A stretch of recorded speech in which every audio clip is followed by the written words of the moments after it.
transparencia de todo lo que está ocurriendo en el país. Hago contacto con Eduardo Bojorquez, director de Transparencia Internacional en México. Eduardo, como siempre, un gusto platicar contigo.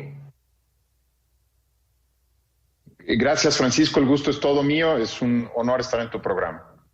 Muchísimas gracias. A ver, corrupción y falta de transparencia, signos de un México que, déjame decir, cada vez es más terrible esta situación en el país. ¿Cómo lo dimensiona Transparencia Mexicana?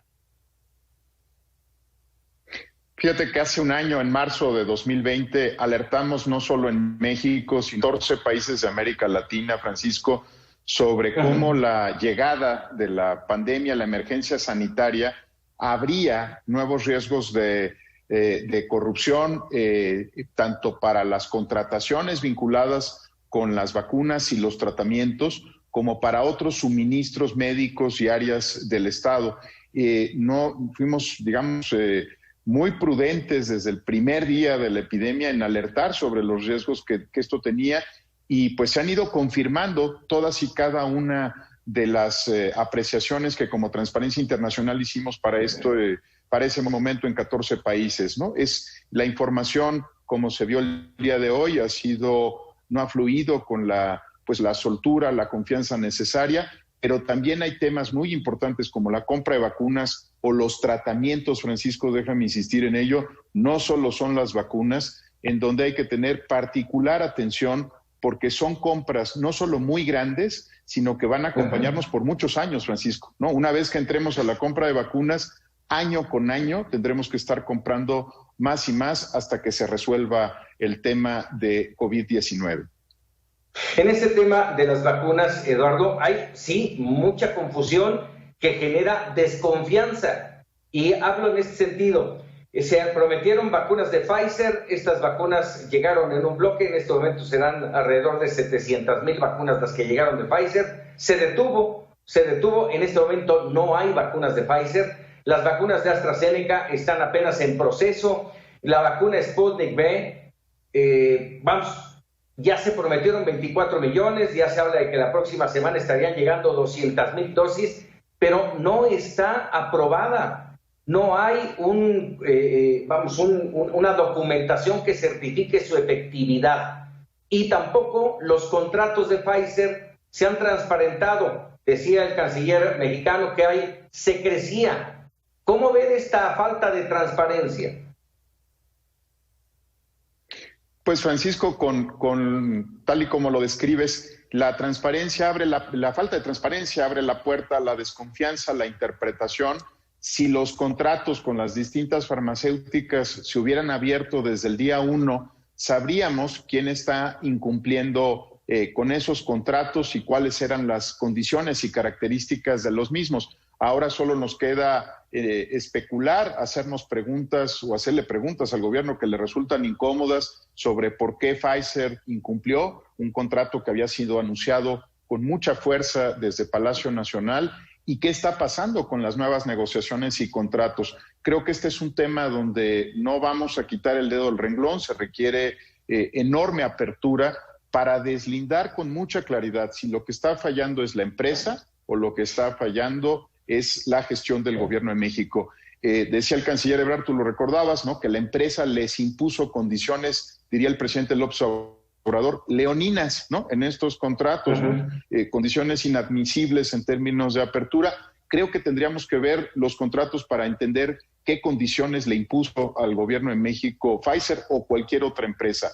Lo que estamos viendo, por ejemplo, en Europa, Francisco, nada más para hacer un rápido recuento, es que la sociedad está exigiendo que se cumplan los contratos que se celebraron con las empresas y que se abran pues estos contratos, entendiendo que hay algunos datos muy particulares que pueden ser testados como fórmulas o como algunas condiciones comerciales que deben de ser protegidas. Yo creo que aquí debería privar la máxima apertura por parte del gobierno para entender quién falló, si falló la empresa o fallaron nuestras gestiones.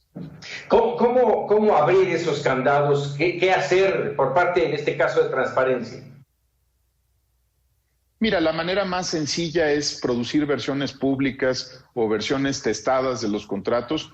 Creo que con muchísima inteligencia y creatividad se pueden dar detalles sobre los mismos sin comprometer secretos comerciales o algún detalle que pueda resultar conflictivo en términos de derechos de propiedad u otros. Hay maneras de hacerlo, se pueden producir versiones públicas de los mismos.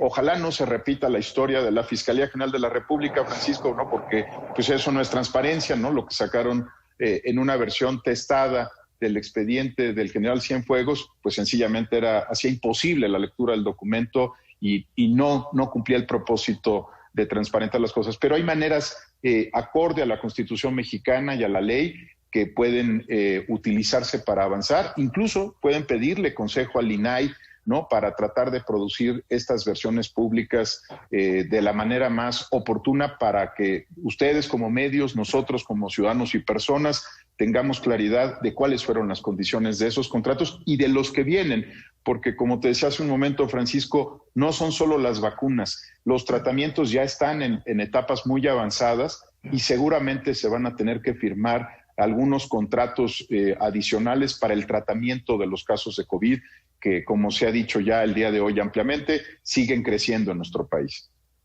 Déjame por último tocar otro tema contigo, Eduardo, hablando de transparencia y de la confianza que es necesaria en este momento para el país en general. Te preguntaría, ¿los mexicanos tenemos derecho a saber el estado de salud del presidente, entendiendo que es un tema de seguridad nacional, pero también es un tema de estabilidad nacional?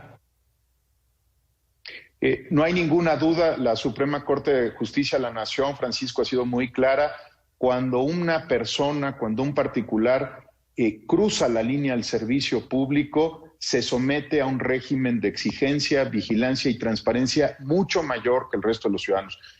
No se trata de comprometer la privacidad de las personas, pero sí de dotar de mayor información a la población.